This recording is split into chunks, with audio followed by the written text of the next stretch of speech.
Hi guys, ఎప్పుడు evening పూట బోండాలు బజ్జీలు వడలే కాకుండా ఇలా అలసంద పప్పుతో వడలు కూడా చేసుకునేద్దాం.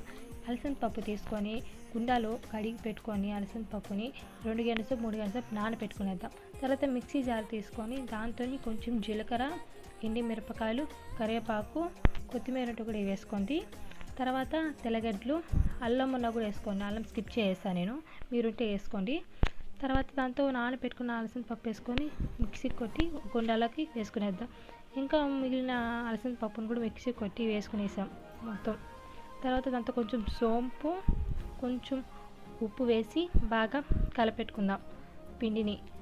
ఇంక ఉప్పు కలిసిన తర్వాత దాంతో మనం చిన్ని ముక్కలుగా ఎర్రగడ్డలు కోసుకొని ఇంకా ఆ పిండిలో వేసి బాగా కలిపేద్దాం. తర్వాత ఇంకా వడలు, ఇంకా పెనుము హీట్ చేసుకొని ఆయిల్ పోసుకునేద్దాం. ఆయిల్ పోసుకొని కొంచెం లైట్ హీట్గా ఎక్కినాక ఇంకా వడలు వేసుకునేస్తే అయిపోతుంది అలసంద పప్పు వడ. నా వీడియో మీకు నచ్చినట్టయితే లైక్ చేసి సబ్స్క్రైబ్ చేసుకోండి. ఫైనల్గా అలసంద పప్పు వడ. ఇది వేడిగా తింటుంటే చాలా బాగుంది. కొంచెం చల్లారిపోతే టేస్ట్ ఒకలాగైపోతుంది, కానీ వేడి మీద అయితే చాలా అంటే చాలా బాగుందండి టేస్ట్.